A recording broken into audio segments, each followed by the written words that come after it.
Black Hollow. A name whispered, not spoken. A town shrouded in perpetual fog, clinging to the foot of a jagged mountain range. The cliffs, like broken teeth against the grey sky, watched over the town with an ancient malice. The fog, heavy and damp, carried the scent of decay and the promise of secrets. The wind howled through the skeletal trees, lining the dirt road leading into town, a lonely, mournful sound. It was the sound of Black Hollow itself, a lament carried on the wind, a warning, or perhaps an invitation. Dr. Evelyn Carter, a woman of science and logic, arrived in Black Hollow with a heavy heart and a skeptical mind. The rumours surrounding the town were the stuff of folklore disappearances, strange lights, whispers of an ancient evil residing in the caves nestled within the mountains. Evelyn, a microbiologist with a burgeoning reputation, scoffed at such tales. Yet the recent disappearance of a research team from her university, a team that had ventured into the very caves she intended to study, gnawed at her composure. Their last communication had spoken of a parasite, a virus unlike any they'd encountered, a virus that thrived in darkness. The entrance to the cave yawned before her, a jagged maw swallowed by the shadows. The air hung thick and cold, heavy with the scent of damp earth and something else, something ancient and profoundly unsettling. Evelyn, armed with her flashlight and a backpack filled with scientific equipment, took a deep breath and stepped inside. The darkness embraced her like a shroud. The temperature dropped, sending a shiver down her spine. Her flashlight beam cut through the oppressive darkness, revealing walls slick with moisture. The air grew thick, making it hard to breathe. Deeper, she ventured, the silence broken only by the drip of water echoing in the cavernous space. The beam of her flashlight danced across the cave walls, revealing strange symbols etched into the rock, symbols that seemed to writhe and shift in the flickering light. And then she saw them. Tiny points of light, like a scattering of emerald stars, glimmered from the damp cave walls. As she approached, her flashlight beam revealed their true nature: parasites. But these were no ordinary parasites. They pulsed with an unnatural luminescence, their bodies translucent, revealing a network of veins that glowed with an eerie internal light.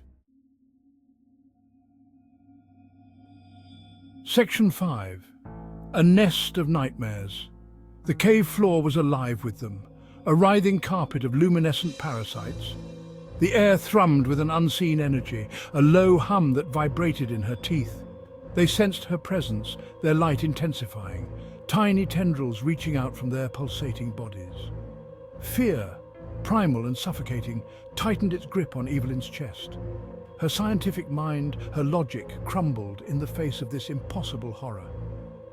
This was no ordinary cave. It was a breeding ground, a pulsating heart of something ancient and malevolent. She had to escape. Section 6. Trapped in the belly of fear. She stumbled back, her foot catching on a loose rock, sending her crashing to the cave floor. The flashlight slipped from her grasp, plunging her into absolute darkness. Panic surged, a roaring monster in her ears, drowning out all rational thought. She scrambled back, her hands scraping against the damp rock. The air grew thick, heavy with the musky scent of the parasites, the humming intensifying, vibrating through her very bones. It was the sound of fear, she realized, but not her own. They fed on it. Section 7. The darkness within. Her hand found the flashlight, its cool metal a lifeline. She flicked it on, the beams slicing through the darkness, revealing the parasites closing in, drawn to her terror like moths to a flame. She scrambled to her feet, stumbling back towards the entrance, her heart pounding against her ribs. Each gasping breath sent a searing pain through her lungs. The darkness seemed to press in around her, suffocating, relentless. But the darkness wasn't just outside, she realized with a growing sense of dread. It was inside her too.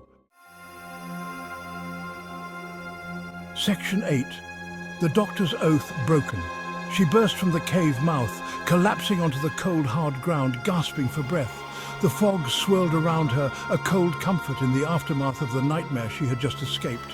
Her eyes darted to the cave entrance, half expecting the parasites to come pouring out to chase her down and drag her back into the darkness. But the entrance remained eerily still, swallowed by the shadows. She was safe, for now. But the terror that had taken root in her heart refused to be silenced. Section 9. No escape from Black Hollow. She had come to Black Hollow seeking answers, driven by logic and reason.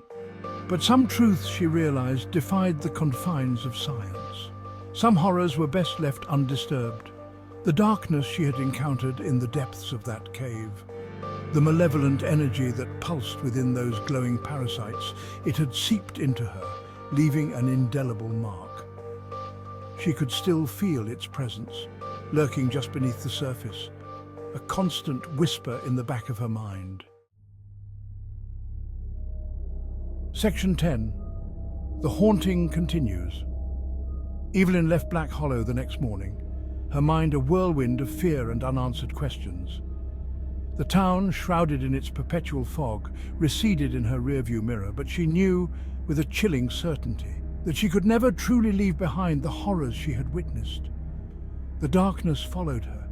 It always would. The haunting had just begun.